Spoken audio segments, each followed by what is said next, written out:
So getting started, building your database. So how are we going to be capturing these email addresses?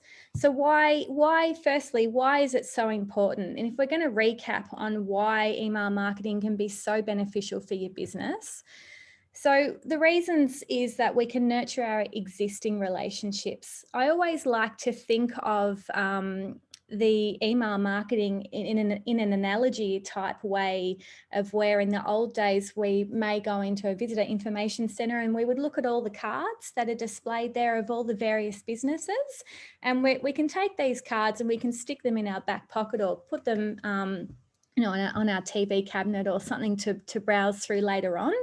And I really like to think of email marketing in that sort of sense, that every time like if someone signs up to our existing or it signs up to receive updates from us, and it's kind of like we're showing them that little card that they collected. So we're reminding them of our business and what our offerings are. So it's nurturing the relationships that we have with our clients.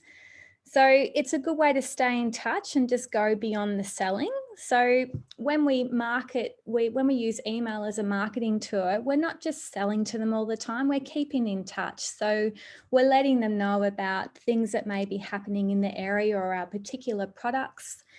So it's a lot more than just selling with the email marketing. We can have a chance to build that customer relationship with these people as well, so they can get to know our business and our products and what we offer. It helps diversify your marketing. So rather than just being the good old social media, or we might have other things that are running as well for advertising on our social media campaigns, and chatting on the phone. This is it's another area that we're delving into. And also soft capture of visitors to our website. So when people come and visit our website, and we offer them a subscribe or a way to subscribe or a way to capture out their email addresses. And then that way we can stay in touch with them. So building your database. So there's different ways of capturing potential clients, and Despina did cover this a little bit in the first session. So obviously the most obvious one is the subscribe box on the website. So this may seem really obvious, but it's so interesting how many clients we come across and we do an audit on their website and they don't actually have a subscription box. And usually the reason why they say they don't is because they're not doing email marketing yet. So if you are doing email marketing but you don't have a subscribe box on your website, then that's something that really needs to be addressed. And secondly, if you do have a subscribe box on your website but you're not yet doing email marketing, then it's really important. That's your very first step to move towards email marketing, because capturing these email addresses is a really great way to start. So you're building your database, and then you've got something to market to once you decide that you're going to delve into email marketing. Having a lead magnet is another way of capturing potential clients. And we will do a session on lead magnets as well. As Despina promised in the last session, I was going to pop the bonnet on lead magnets. So that's a great way to capture email addresses as well. And the social media advertising campaign. So we're all aware that we can do advertising of our business on social media, but one of the campaigns offered is to capture email addresses, and that's a tool that you can use for advertising. So your main aim is to build your database through social media, a social media campaign. And also another one is a competition as a pop-up on your website. So this was suggested on our social media channel when we posted about lead magnets. And there was a follower there that suggested that he put a pop-up of a competition on his website to win something. So subscribing to the subscribing to your database, and in return then they are entering that competition to win whatever it is that you might be offering. So that's a really great way too. That's something that you could also run just for a couple of months to build that database, and then turn it off.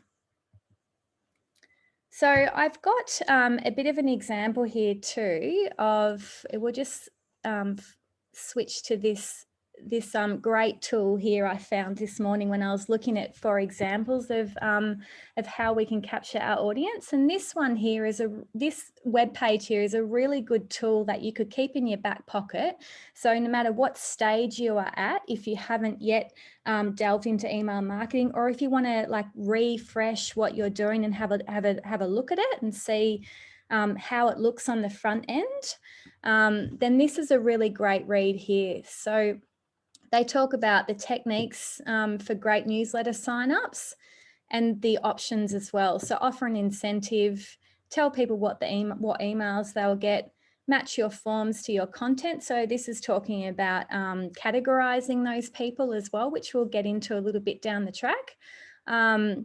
And keeping it simple. So you really want to make sure when you do have a subscription box that it's simple for people to join.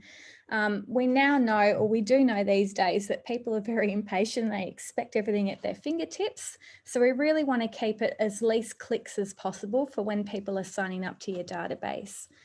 And the call to action, so making that clear, for example. So this is a really good website for you to reference to. And we've got Hannah that's just wing womaning for me too. So she will pop that in the chat there for you to be able to reference this, this web page here. So you can see it gives examples as well. And this is another great example here too, a little light bar that appears, offering people to subscribe. So there's lots of different ways that you can do it. And so I do recommend if it's something that you're already doing, then it's a really great thing to go and visit what you're doing and see how you can, in other areas of how you can try and capture some more email addresses. So we've got the process of capturing emails and how we do that. But in our business, we might find that we also have a huge list of emails of our potential or our past clients. So what do we do with this huge list? And this has also come up in some of the questions. So we've got this huge list of our past clients, and what do we do with it? So the best thing to do with this email address, or this list of email addresses, is to first send them an email and asking them for consent to send them news. So if we're going to send them this email, we really want it to come from a personal point of view rather than a marketing email. So it's really nice to write this email to state exactly where you're at and what it is that you are offering, and that you're just touching base with them because they purchased a product from you in the past, and you would love to know if they want to stay in touch with your latest offers. I do have an example here for you as well.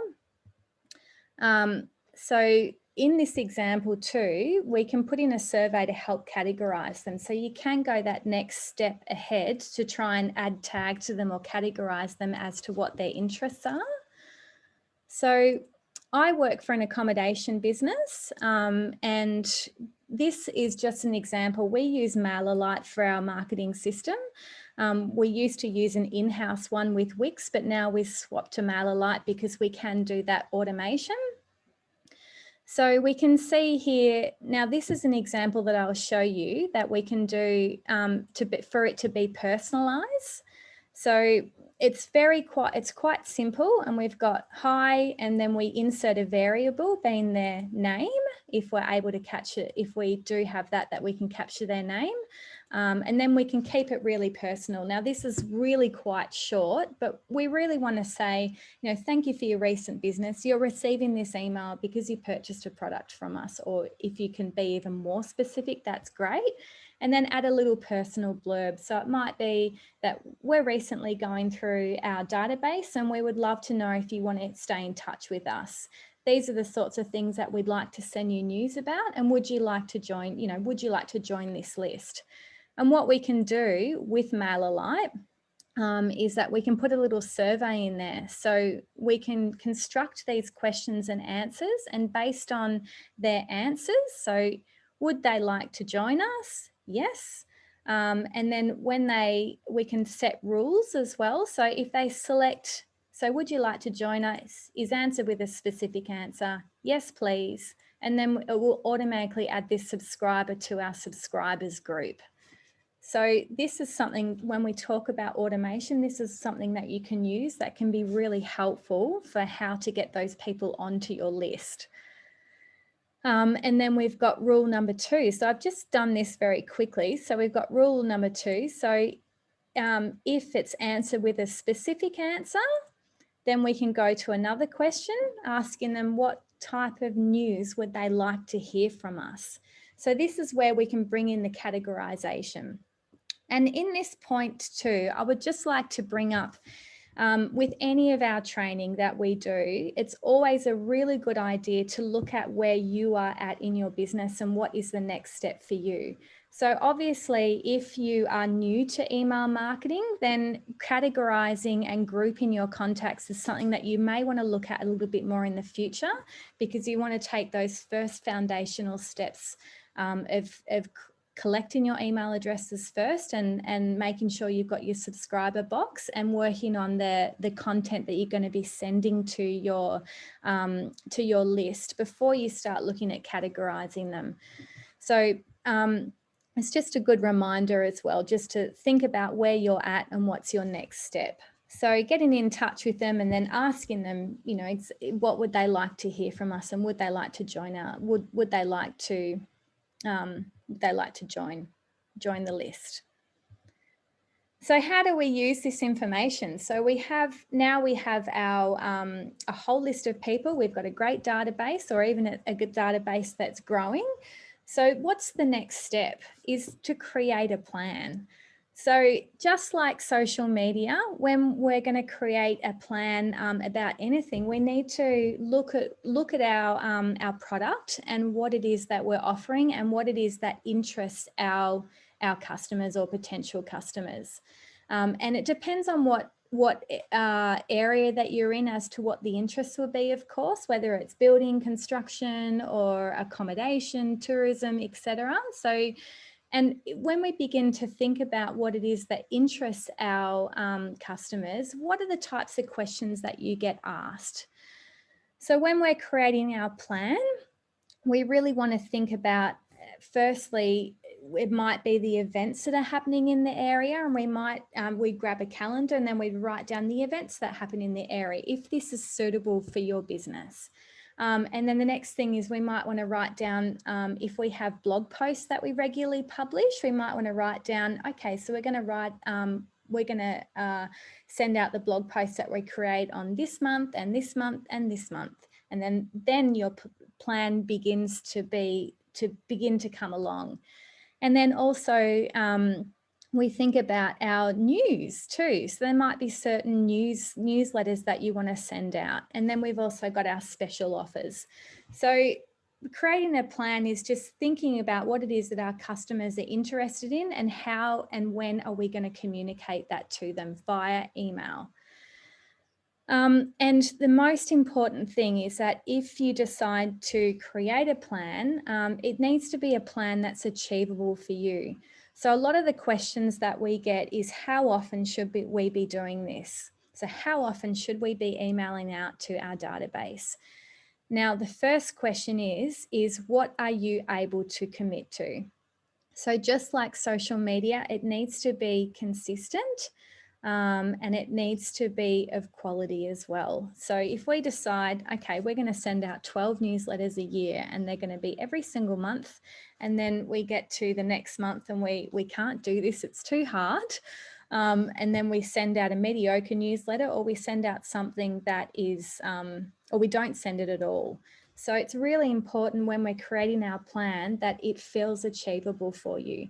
And I do recommend as well, when we are creating our plan, to just start off slow, and then you can gauge how you're going with it. And then you can also bring other areas into it. So bring other sources of ideas, or if you have brainstorming with your team for more content that you can send out. And also, as you're going along with your plan, it's really, really good to look at what's working with your audience. So you might find that you might send out your newsletters, and when you look at the stats of those newsletters, that you know that they're getting really good open rates and really good click-through rates. But you may find out when you send out information about certain products that it's not getting received so well, or vice versa. So it's really important to, once you start executing your plan, to look at what's working and what isn't working. So some examples of email marketing. So if you write or refresh a blog post, just like I mentioned before, or if you have a flash sale, a newsletter that you want to commit to, maybe you might have a new staff member or some news and events in your area as well. So that's the main topics that we've got there for email marketing today. And I've got a little action plan for you as well. So we've got, do you have an email? Do you have a marketing plan? So if not, then begin to brainstorm ideas for what you can write about that's of interest to your audience. So grab a calendar, whether it's one online that you want to download, or if you want to get a real life one that you can hold in your hands, and start to map out your plan. And so if you do have an email marketing plan, I would suggest to review it. So what information ideas can you spice it up to make it interesting for your readers? And do you have a subscribe box on your website? So if you don't, then talk to your web developer about adding one. And if you do, then go and have a look at it. So go and have a look at all those avenues that you collect your email addresses from and work from there. All right. So I do have actually a few examples for you as well. So I work for an accommodation business, as I mentioned, and we use MailerLite, which is really, really great. And there's all sorts of things that you can do here. So this is an example of a newsletter. So I decided to commit to a newsletter that's quarterly. So every change of the season, I will send out a newsletter that is just a recap of what's been happening in the area, and it includes what may be of interest of what's coming up. You can see here in this is an email that went out in December. So early December, change of the season. And you can see here that MailerLite also gives you stats on what's been clicked on. So we can learn from our audience what it is that they're responding to. And then it gives us like knowledge. So knowledge is power, and then we can use that in our marketing, knowing that, for example, if I'm going to send an email out about this accommodation here, that's probably going to be received quite well. You can see here there's a little bit of a blurb, like an introductory blurb. I decided to do a picture of the season. So this is specifically pet-friendly accommodation. So I'll choose like a guest photograph, and I ask them if they're okay to be featured in our newsletter. I ask the parents, obviously, not the pup. And it's received really well by our audience. So you can see here there's lots of links in it too. So it's really important to have our call to actions in all of our newsletters or any marketing that we do. So if you are doing email marketing, or if you're delving into doing it for the first time, I suggest that you write your campaign, and then the next thing you need to do is go away and then come back and look and decide what are your call to actions. This is what we call CTA. So what is it that we want our readers to do when they receive this email? You can see there's latest news. So we've got here, it's Christmas. Christmas is coming up. So I suggested that we've got gift vouchers. So they can go and view, or so you can see here, they can email us and request a gift voucher. I talked about boating around the area. And then we've got school holiday activities. So this is a blog post that I've written, and we link to. So I refresh this blog post when the holiday season comes around, and then I can talk about the holiday activities around. And you can see that it's got a really a good click rate in comparison to the other ones. So it's great that obviously I've gauged this quite well, that the holiday season is coming up, and maybe there's a lot of people, well, there were a lot of people that had accommodation booked, and they want to know what's going on in the school holidays. So this gives me a little bit of information that I could possibly send out another email during the school holidays that's specifically targeted about the information that is written in this blog post. So then I can lead them back to the website to go and have a read of that. And so signing off once again, So it's always nice to make it personal as much as possible if you feel that really fits with your business model. And also, I like to add a little bit of humour. So there's an example for you of a newsletter, and it's really great to make sure that it's branded as well. With MailerLite, you can save these ones as templates. So if you think about the font that you like using and then the colours as well, so try and make sure things match across all your platforms. Thanks for joining us for this mini session, and we will move into the questions time. Thank you very much everyone for joining us today, and I hope you have a lovely afternoon.